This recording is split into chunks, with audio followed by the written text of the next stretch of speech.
자, 우리 이제 이번 시간에 부가가치세 특징 자, 보겠습니다. 가장 기본적인 뭐라 했습니까?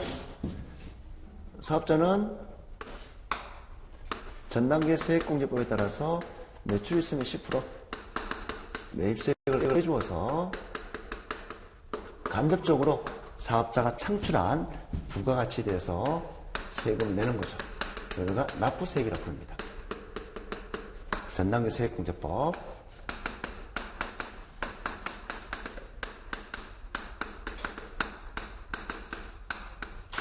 아까 사업자 C사업자를 볼게요. 자기가 608 때 거래징수 10% 하겠죠. 그렇죠. 항상 사업자는 물건 팔 때 그 매출에 대한 세금을 자기가 부담하는 게 아니고요. 상대방에게 전가시킵니다. 뛰죠. 물건 팔 때 세금도 같이 뛰는 겁니다. 자, 그 다음에 매입세금 뭡니까? 요거는 전 단계. 아까 C사업자 어떻게 되죠? A가 있고요. B가 있고요. C가 있죠. A가 창출한 부가가치 100, B가 창출한 부가가치 200, C가 창출한 부가가치 300. 이렇게 있고요.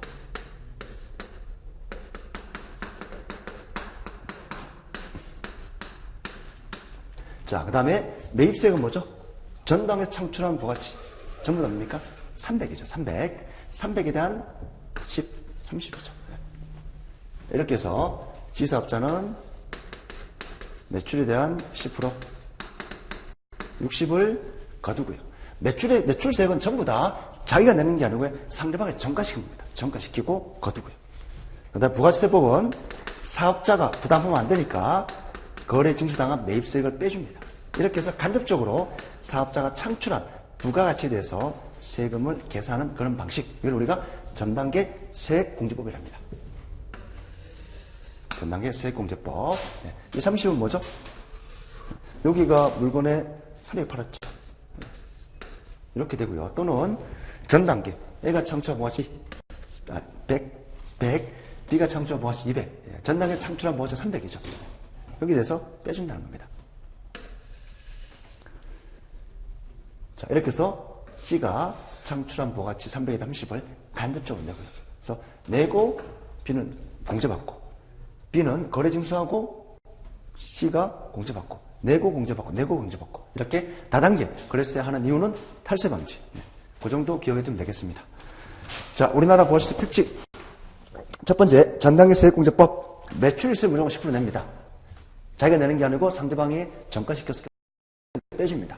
근데 세금 계산 속에서 입증을 해야 됩니다. 그래야 빼줍니다. 무조건 빼주는 게 아니고요.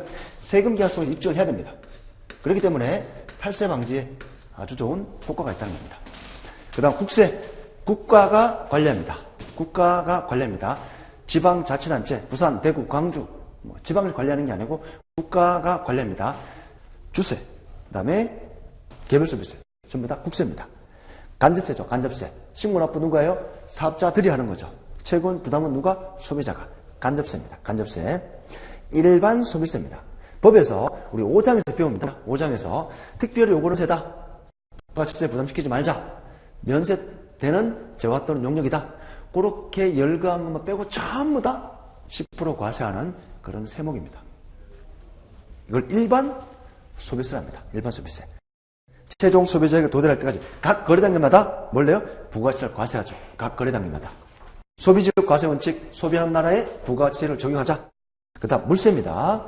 인적사항 이런 고려하지 않습니다. 오직 재화 또는 용역에 대해서 과세하는 물세입니다. 우리가 소득 같은 경우에는 내가 소득을 많이 벌었어요. 연간 소득이 제가 2억이라 할게요. 근데 제가 이제 부양하는 가족이 엄청나게 많다. 그러면 나의 소득에서 많이 빼줍니다. 왜? 부양을 많이 하게 되면 그만큼 많이 지출하니까. 부양 가족이 적으면 적게 빼줘요. 이렇게 납세자의 인적사항을 고려합니다. 우리 대표적으로 소득세 같은 경우에는. 근데 부가가치세법은 이거는 재화 또는 용역에 대해서 우리 부과하는 세목이기 때문에 납세 의무자, 납세자, 인적사항, 부양가족 몇 명이냐 그런 거 전혀 고려하지 않습니다. 자, 물세. 특징 잘 기억해 둘게요. 우리나라 부가가치세 특징 중요한 내용입니다. 그 다음 이 내용은 개별소비세, 주세 또 나옵니다. 자, 2장 부가가치세 총설 내용을 볼게요. 2장 부가가치세 총설에서 5문제가 출제가 됩니다. 자, 1장은 한두 문제, 거의 한 문제 정도 나오는데 1장은 원리이기 때문에 되게 중요하고요. 중요합니다. 1장의 내용이 계속 반복되기 때문에. 자, 2장 부가지수 총설 5문제. 5문제 적어둘게요. 중요하단 말이죠.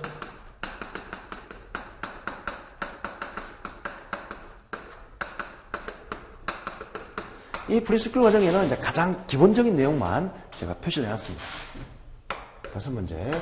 이 목차는 일부러 목차는 정규과정 교재 내용을 똑같이 맞춰버렸습니다.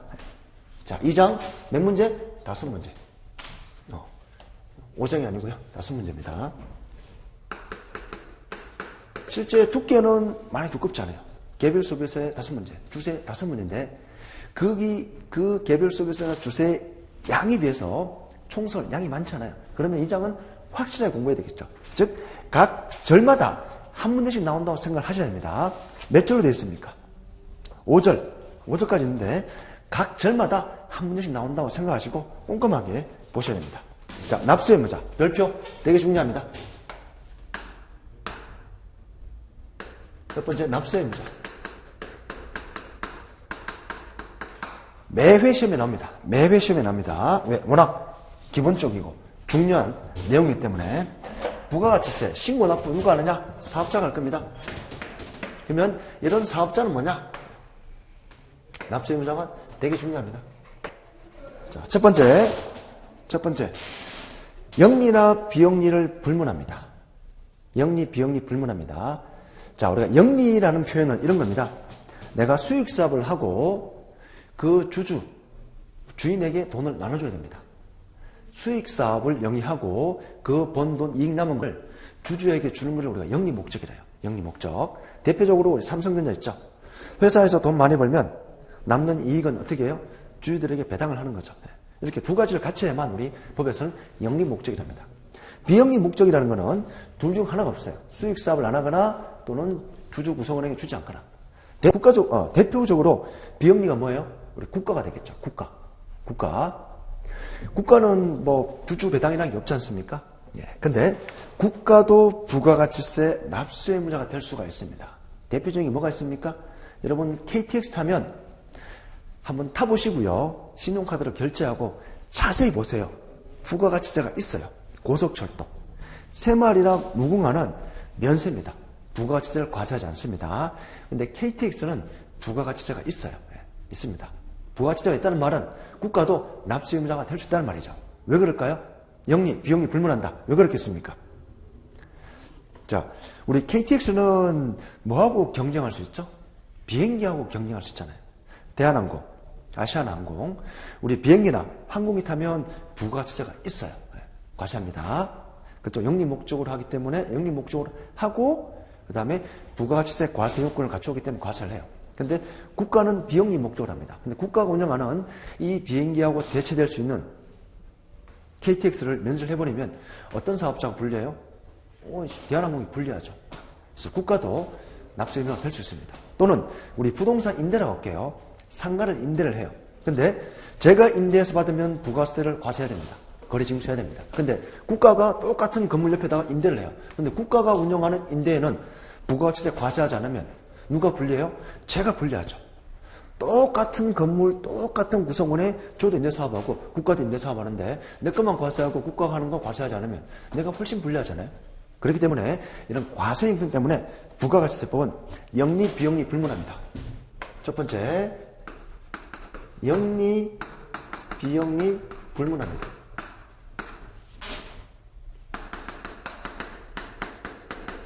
중요한 내용입니다. 두 번째, 즉 국가도 납세 의무자가 될 수 있다. 사업성이 있어야 됩니다. 사업성이 있다는 말은 계속 반복적으로 해야 돼요. 자, 제가 샘물이죠. 강사인 제가 샘물을 팔았어요. 여러분들에게. 근데 제가 부가가치세 받을까 안 받을까요? 안 받을 겁니다. 왜? 저는 이 물을 파는 계속적으로 사업하는 이런 사업자가 아니기 때문에. 그래서 사업성이 있어야 됩니다. 사업성. 여러분들 친구들에게 뭐 이런 거 팔 수 있잖아요. 그냥 제가 집에 있는 거 남아서 친구들한테 팔 겁니다. 근데 친구들이 파는데 야 임마 이거 10,000원에 사. 오케이. 근데 부가가치세 10% 내. 이런 말 안 하잖아요. 맞죠? 왜? 이거는 제가 일시적으로 파는 거죠. 사업성이 없기 때문에 부가가치세 납세 의무가 없습니다. 납세 의무가 없다는 거는 부가가치세 이런 거 거래 징수하는 거, 물건 가격에 10% 때려서 받는 거 안 한다는 겁니다. 받지도 않고 국가에 낼 필요도 없고요. 세 번째, 독립성이 있어야 됩니다. 남한테 고용이 되어서 하면 안 된다는 겁니다. 물적 독립성은 나중에 이 과정에 배울 거고요. 인적 독립성을 볼게요. 여러분들이 나중에 이제 관세를 합격하게 되면 관세 부분에 근로자를 근무합니다. 근로자를 근무하면 관세 부분에 내가 뭘 제공하는 거예요? 나의 용역을 제공하는 거죠. 근로를 제공한다는 거는 내가 근로 제공하고 여러분들이 관세 용역을 관세법인에 고용되어서 일을 하면서 뭘 받습니까? 월급 받잖아요. 맞죠? 월급 받죠. 그렇지만 부가가치세 과세하지 않습니다. 왜? 동력이 없기 때문입니다. 근데 여러분들이 별도로 관세 사무실 차려가지고 외부에 때 이제 돈 받으면 그때는 납세 의무자가 돼요. 거래 징수해야 되고요. 그렇지만 여러분들이 이제 근로 용역을 관세법인에 제공하고 근로자로 월급 받으면 과세하는 거 아닙니다. 맞죠? 인적 독립성이 없다는 겁니다. 즉 자기 책임, 자기 예산하에 어떤 재화 또는 용역을 공급해야 돼요. 근데 여러분들이 관세법인의 근로자로 일하면서 공급하고 그 공급에 대한 대가를 내가 직접 받는 게 아니고 월급 받잖아요. 관세법인 월급 받지 않습니까? 관세 용역을 다른 사업자에게 하고 저는 관세법인으로부터 월급 받지 않습니까? 그래서 그 월급 받는 거는 이거는 납세 의무가 없습니다. 독립성이 없기 때문입니다. 그래서 자기 책임, 자기 계산 이거는 독립적으로 사업자가 있어야 된다는 거죠.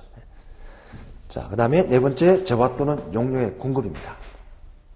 사업자 등록 의무 여부 거래 징수 불구하고 무조건 부가가치세를 징수해야 됩니다. 네 번째, 부가가치세법에서 나중에 과세 대상이 되는 재화나 또는 용역을 공급하게 되면 무조건 납세 의무가 있습니다. 내가 뒤에서 배우는 사업자 등록을 하든 안 하든 또는 거래 징수 원래 10% 걷어야 되는데 10% 안 걷었다. 그래도 납세 의무가 있습니다. 여기에 사업자 등록 유무에 불과합니다. 거래 징수 안 했으면 네가 잘못한 거니까 네 돈을 내야 되겠죠. 무조건. 그래서 매출이 있으면 무조건 10% 내야 돼요. 거둬서 내겠지만 설사 거래 징수 안 했다 하더라도 네가 내야 됩니다. 불문합니다.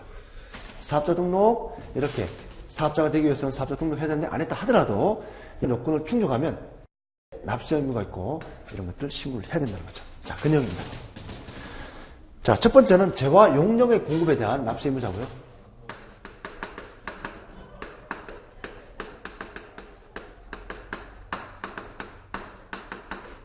자, 두 번째는 재화 수입에 대한 납세 의무가 있습니다.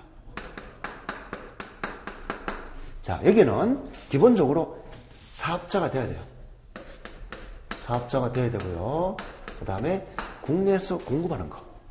국내에서 국외로 수출하거나 국내에서 국내로 공급하는 거. 자, 국내 사업자가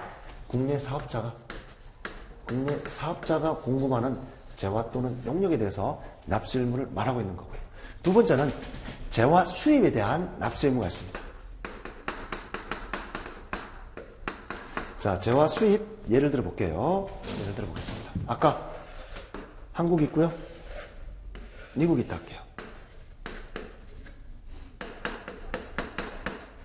자, 반대로 내가 수출자가 아니고요. 수입자를 하겠습니다. A가 있고요. B가 있습니다. 근데 A가 수입자, 매입자 컨셉입니다. 근데 여러분들 보시면 나중에 배울 건데 해외에 있는 B가 우리나라 부가가치세법 따를까 안 따를까요? 거래 징수 할까요 안 할까요? 안 하겠죠. 왜? 우리나라 영토에 있는 사업자가 아니기 때문에 이 친구가 우리나라 부가가치세법 따를 필요 없어요. 그냥 영세를 해서 수출하면 이 친구 의무는 끝입니다. 맞죠? 우리나라 부가가치세법 따를 이유가 없습니다. 다만 수입할 때 어떤 세율을 적용해요? 소비지국. 소비지국의 세율을 적용해야 됩니다. 한국은 10%를 했잖아요. 이 친구가 우리나라에 있는 사업자가 아니기 때문에 우리나라 부가가치세법 따를 이유가 없어요. 없습니다. 그러면 소비지국에 있는 우리나라의 세율은 10%인데 이 거래 징수를 누가 할 거냐는 말입니다. 누가 징수해야 될까요? 이 친구는 우리나라 사업자가 아니기 때문에 우리나라 부가세법 안 따를 거고 누가 합니까? 세관장이 대신합니다.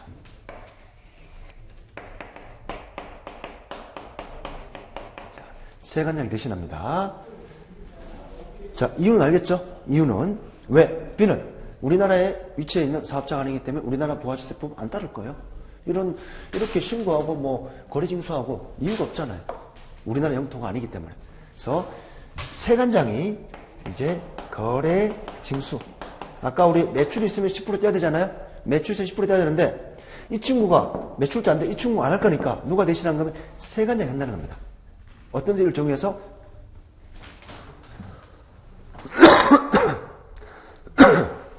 죄송합니다.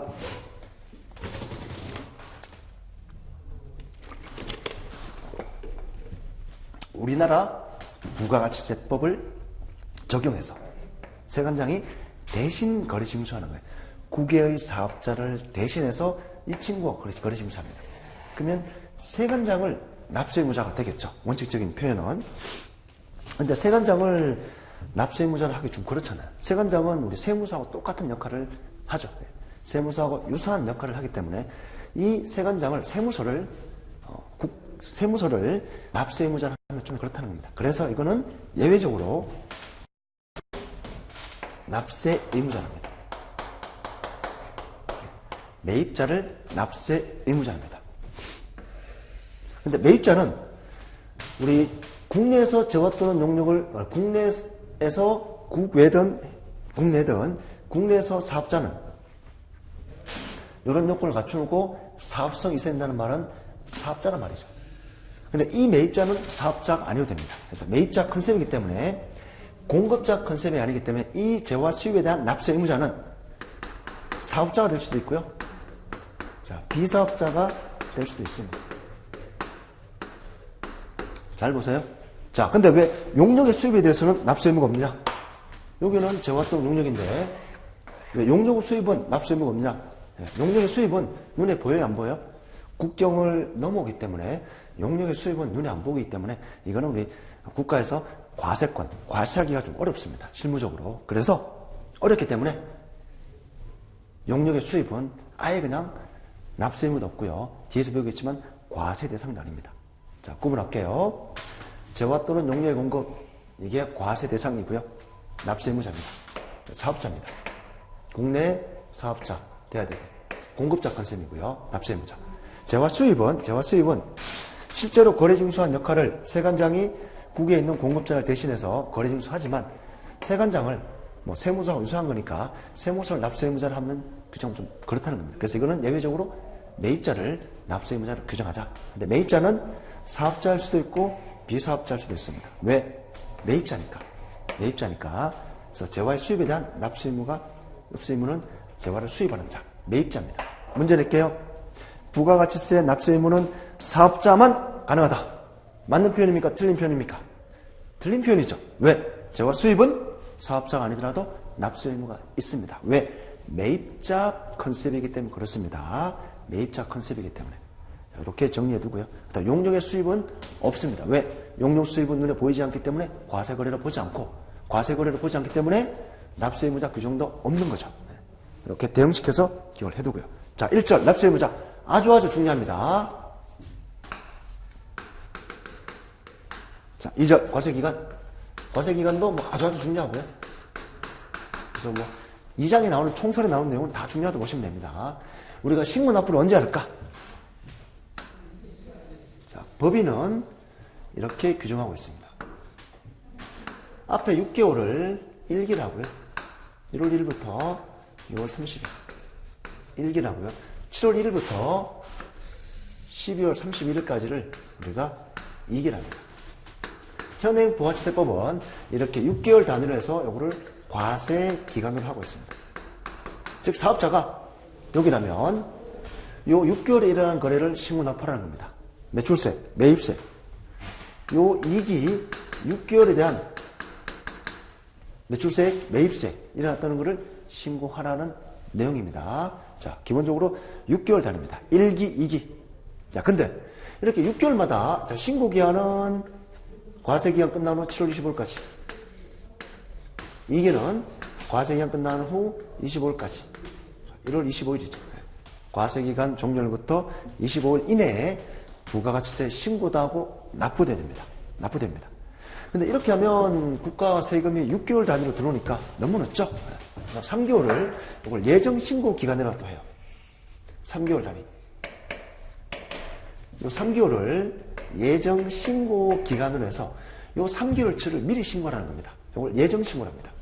3개월은 4월 25일까지 신고 납부 같이 하고 7, 8, 9월달은 10월 25일까지 이렇게 우리가 예정 신고를 또 두고 있습니다. 자, 과세 기간에 대한 신고를 해야 되는데 이렇게 하면 세금이 늦게 들어오니까 3개월 단위로 매출세액, 매입세액 신고를 하라. 다만 이 6개월째 신고할 때 요 미리 낸 거는 낼 필요 있어요, 없어요? 없죠. 요거는 빼고 이렇게만 납부합니다. 이걸 확정 신고라는 용어를 씁니다. 그래서 이 전체 과세 기간을 이제 두 개나 나눕니다. 예정 신고 기간 3개월, 그 다음에 과세 기간 최종 3개월. 이렇게 두 부분으로 구분하고 있습니다. 4월 1일부터 6월 30일까지 과세 기간의 최종 3개월이다. 4, 5, 6. 그 다음에 10, 11, 12 과세 기간 최종 3개월이다. 이렇게 하고 있고요. 자, 그 다음에 3절 신고 납세지.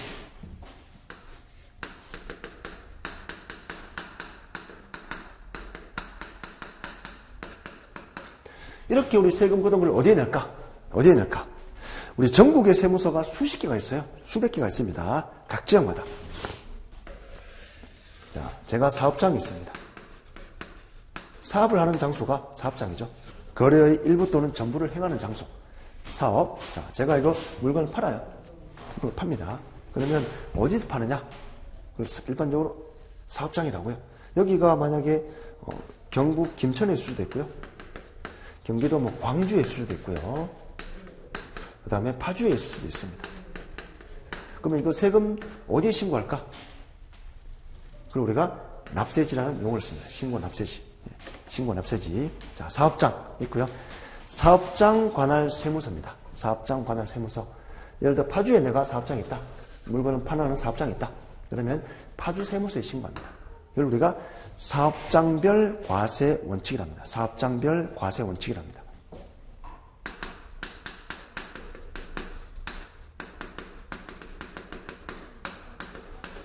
부가가치세법의 기본 원리는 자, 이 사업장 위치한 장소에 세금을 신고 납부해라. 그 다음에 혹시 이 친구가 세금을 적게 납부하면 어떻게 돼요? 탈세하거나 세금을 누락했어요. 그럼 어디 세무서에서 세금 추징하겠죠? 여기 파주. 이 표현이 우리가 밑에 있는 과세관할입니다. 과세관할. 납세지를 관할하는 세무서장 또는 지방국세청장. 그다음 재화 수입은 납세지를 관할하는 세관장. 내가 구미에 수입했다. 그러면 구미 세관장이 되겠죠. 자, 여기 과세관할이라는 거는 혹시 세금을 적게 납부하거나 이러면 세무조사에 추징을 해야 될 건데 어디 세무서 공무원들이 할 거냐? 서울이냐? 부산이냐? 대구냐? 파주냐? 그럼 사업장에 위치한 그 세무서에서 관할한다는 겁니다. 관할. 우리 경찰들도 자기 관할 지역 있죠. 구미에서 어떤 형사사건이 나면 어느 형사 담당해요? 그쪽 구미에 있는 이제 그 경찰들이 담당하겠죠. 그런 원리와 똑같습니다. 자, 그 다음에 사업장은 거래의 전부 또는 일부를 행하는 장소입니다. 장소입니다. 근데 단순히 보관만 하는 하치장, 여러분 물류창고를 합니다. 물류창고는 보관만 하죠. 거기는 사업장이라고 부르지 않습니다. 그 다음에 주문만을 받거나 업무 연락만을 위한 장소는 이 사업장을 부르지 않습니다. 사업장으로 부르지 않으면 이런 거 신고할 필요 없어요. 맞죠? 왜? 이런 거래가 없잖아요. 보관만 하니까. 매출세액 하려면 팔아야 되죠. 맞죠? 매입세액 있으면 구입해야 되죠. 그래서 자, 사업장 개념 의미. 납세지란 부가가치세법에 따라 납세의무자가 납세의무를 이행하는 장소다. 어디 신고할까?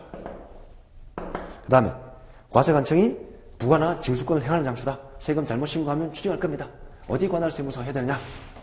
자, 그런 두 가지 의미가 있고요. 과세관할하고 같이 연결시키게.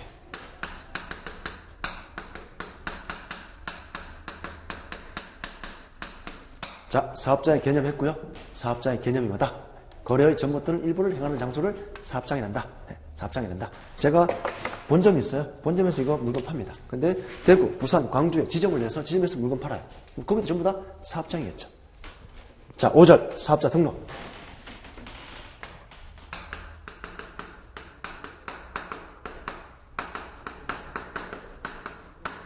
여러분 이렇게 우리 부가가치세, 과세기간에 매출세액, 매입세액, 부가가치세 신고하려면 뭔가 번호가 있어야겠죠. 이게 사업자 등록번호랍니다. 우리 사람이 태어나면 뭐가 나옵니까? 주민등록번호가 나오죠. 왜 주민등록번호를 부여합니까?